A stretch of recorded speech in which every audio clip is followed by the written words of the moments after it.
The wormhole pulsed like a living thing, its edges writhing with colors that had no names in any language. Captain Marcus Reed stood at the threshold of the unknown, his suit's sensors screaming warnings that his brain chose to ignore. Behind him, the crew of the research vessel Persistence watched in tense silence. "Marcus, we're reading massive gravitational distortions," Lieutenant Thompson called out, her voice tight with concern. "Whatever's on the other side, it's not playing by our physics." Marcus smiled grimly. "When has that ever stopped us?" It was humanity's greatest strength and most dangerous weakness, the absolute refusal to accept impossible as an answer. While other species in the galactic concordat had mapped safe routes through space, humans threw themselves at every anomaly, every mystery, every door marked, "Do not enter." The Vexry ambassador had once asked him why humans were so reckless. Marcus had simply replied, "Because here there be dragons isn't a warning to us, it's an invitation." He stepped forward. The moment his boot crossed the event horizon, reality shattered. Marcus felt his consciousness stretch across dimensions, experiencing every moment of his life simultaneously. He was 5 years old, scared of the dark. He was 30, kissing his wife for the first time. He was now dissolving into probability clouds. But somewhere in that chaos, something else emerged, not replacing his humanity, but amplifying it. The stubborn refusal to surrender that lived in every human cell began to burn brighter. Where other species might have dissolved into the cosmic maelstrom, Marcus did what humans do best. He adapted. His mind, instead of breaking, began to incorporate the impossible geometries flowing through him. His consciousness expanded, touching the quantum foam itself, and found it malleable. The wormhole wasn't destroying him.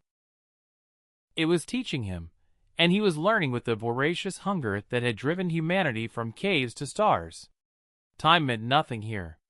Marcus might have been inside for seconds or centuries. He felt the birth and death of galaxies, understood the mathematics that governed reality itself, saw the threads that connected every atom in the universe. The knowledge should have annihilated him. Instead, he absorbed it, processed it, made it human. When he finally emerged on the other side, the crew gasped. Marcus stood there, looking exactly the same, yet fundamentally different. His eyes held depths that hadn't been there before, swirling with the same impossible colors as the wormhole. When he moved, reality seemed to bend slightly around him, as if space itself was making room. "Marcus?" Thompson whispered. "Are you you?" He turned to face them, and his smile was still recognizably human, still carrying that reckless confidence that defined their species. "I'm more me than I've ever been." The Vexry ambassador, monitoring from the Concordat station, trembled. "What have you become?" "Human," Marcus replied, his voice carrying harmonics that resonated in dimensions the alien couldn't perceive. "Just more so." He raised his hand, and the space between his fingers rippled. With a thought, he opened another wormhole, this one stable, controlled. "I understand now. The universe isn't hostile or friendly, it's waiting. Waiting for someone stupid enough to jump in, stubborn enough to survive, and adaptable enough to thrive." The implications were staggering. Humanity had always been the young, reckless species that other civilizations watched with a mixture of amusement and horror. Now, they had something else. A human who had passed through the crucible of cosmic forces and emerged not as something other, but as something more fundamentally human than before. Marcus looked at his crew, then at the stars beyond. "We were never meant to stay the same. Every challenge we've faced, we've absorbed, adapted, overcome. This is just the next step." The other species of the Concordat would debate for cycles about what Marcus had become. They would fear it, study it, try to replicate it. They would fail, because they didn't understand the essential truth. It wasn't the wormhole that transformed Marcus.